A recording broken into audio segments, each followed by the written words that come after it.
बोलो शंकर भगवान की जय। बोलो गणेश भगवान की जय। सोमवार व्रत विधि और नियम।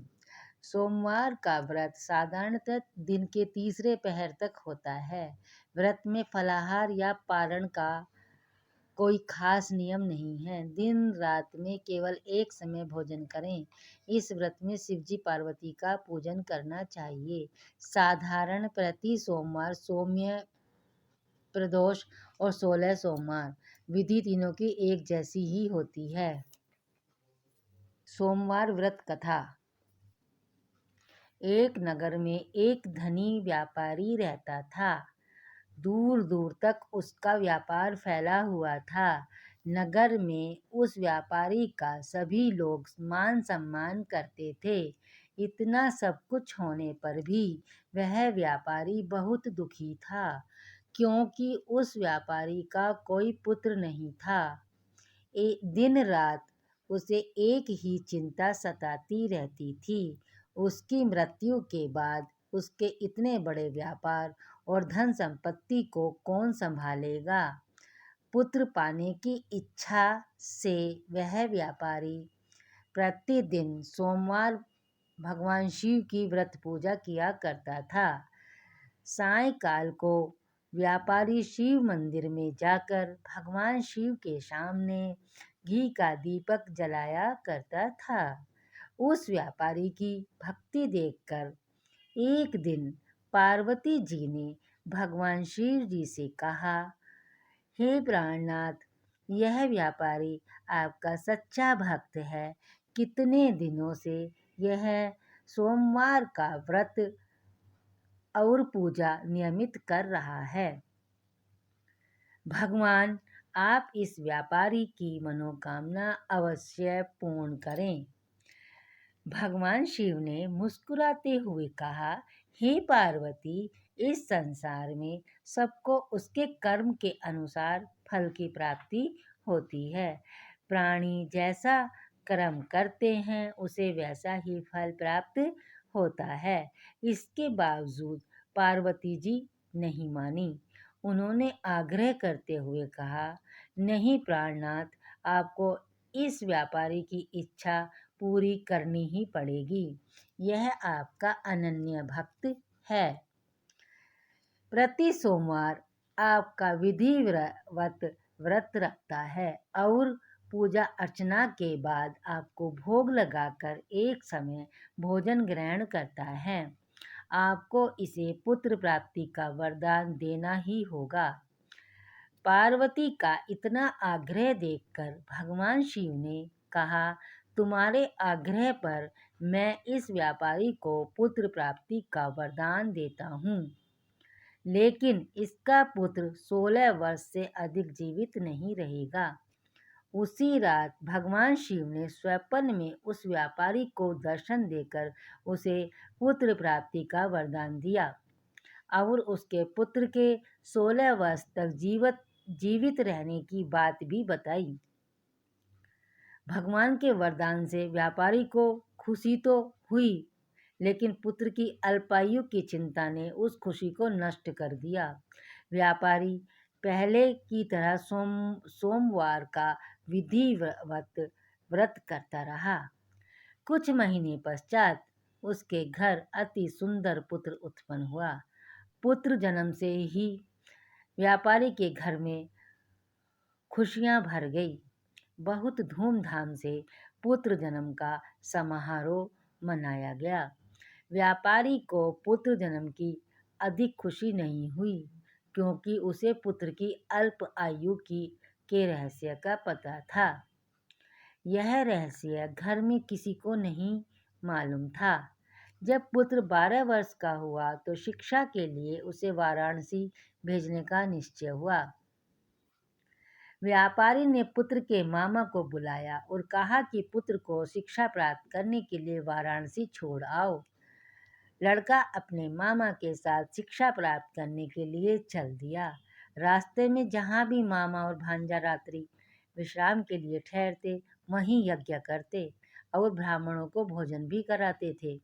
लंबी यात्रा के बाद मामा और भांजा एक नगर में पहुँचे। उस नगर के राजा की कन्या के विवाह की खुशी में पूरे नगर को सजाया गया था। निश्चित समय पर बारात आ गई, लेकिन वर का पिता अपने बेटे के आँख के से काने होने के कारण बहुत चिंतित था। उसे इस बात का भय सता रहा था कि राजा को इस बात का पता चलने पर कहीं वह विवाह से इनकार न कर दे। इससे उसकी बदनामी होगी। वर के पिता ने लड़के को देखा और उसके मस्तिष्क पर एक विचार आया। उसने सोचा, क्यों न इस लड़के को दूल्हा बनाकर राजकुमारी से विवाह करा दूं। विवाह के बाद इसको धन देकर विदा कर दूंगा और राजकुमारी को अपने नगर में ले जाऊंगा। वर वर के पिता ने इसी संबंध में मामा से बात की। मामा ने धन मिलने के लालच में वर के पिता की बात स्वीकार कर ली। लड़के को दूल्हे के वस्त्र पहनाकर राजकुमारी से विवाह करा दिया गया। राजा ने बहुत सा धन देकर राजकुमारी को विदा किया। लड़का जब लौट रहा था तो सच नहीं छिपा सका और उसने राजकुमारी की ओढ़नी पर लिख दिया, राजकुमारी, तुम्हारा विवाह तो मेरे साथ हुआ है। मैं तो वाराणसी में शिक्षा प्राप्त करने जा रहा हूँ। अब तुम्हें जिस युवक की पत्नी बनना पड़ेगा वह कान्हा है। जब राजकुमारी ने अपनी ओढ़नी पर लिखा हुआ पढ़ा तो उसने काने लड़के के साथ जाने से इनकार कर दिया। राजा ने सब बातें जानकर राजकुमारी को महल में ही रख लिया। उधर लड़का अपने मामा के साथ वाराणसी पहुंच गया। गुरुकुल में पढ़ना शुरू कर दिया। जब उसकी आयु 16 वर्ष की पूरी हुई तो उसने एक यज्ञ किया। यज्ञ की समाप्ति पर ब्राह्मणों को भोजन कराया और खूब अन्न वस्त्र दान किए। रात को अपने शयन कक्ष में सो गया। शिव के वरदान के अनुसार शयनावस्था में ही उसके प्राण पखेरु उड़ गए। सूर्योदय पर मामा भांजे को मृत देखकर रोने पीटने लगा। आसपास के लोग भी एकत्र होकर दुख प्रकट करने लगे। मामा के रोने विलाप करने के स्वर समीप से गुजरते हुए भगवान शिव और माता पार्वती ने भी सुने। पार्वती जी ने भगवान से कहा, प्राणनाथ, मुझसे इसके रोने की स्वर सहन नहीं हो रहे। आप इस व्यक्ति के कष्ट अवश्य दूर करें। भगवान शिव ने पार्वती के साथ अदृश्य रूप में समीप जाकर देखा तो पार्वती जी से बोले, पार्वती, यह तो उसी व्यापारी का पुत्र है। मैंने इसे 16 वर्ष की आयु का वरदान दिया था। इसकी आयु तो पूरी हो गई।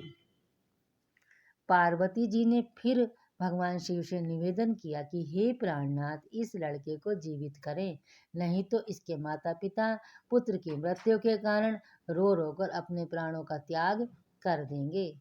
इस लड़के का पिता तो आपका परम भक्त है, वर्षों से सोमवार का व्रत करते हुए आपको भोग लगा रहा है।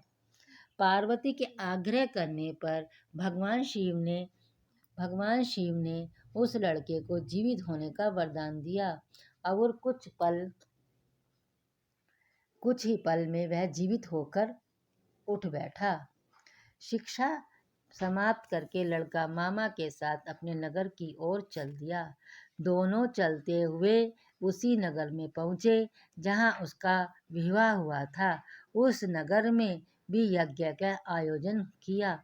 समीप से गुजरते हुए नगर के राजा ने यज्ञ का आयोजन देखा। राजा ने उसको तुरंत पहचान लिया।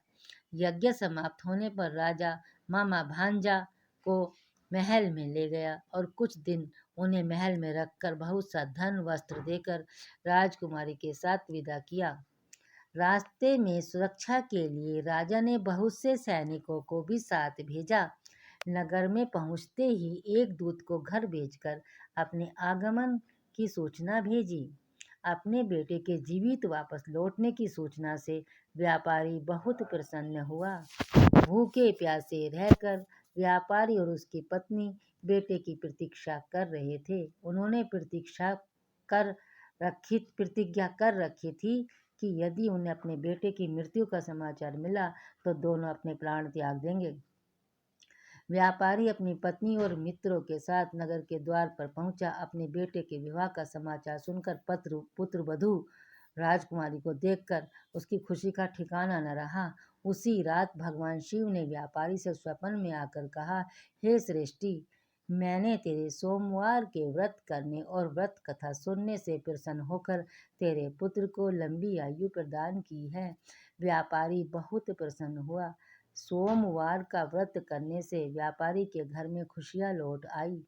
शास्त्रों में लिखा है कि जो स्त्री पुरुष सोमवार का विधिवत व्रत करते और व्रत कथा सुनते हैं, उनकी सभी इच्छाएं पूरी होती हैं। बोलो गणेश भगवान की जय, बोलो शंकर भगवान की जय।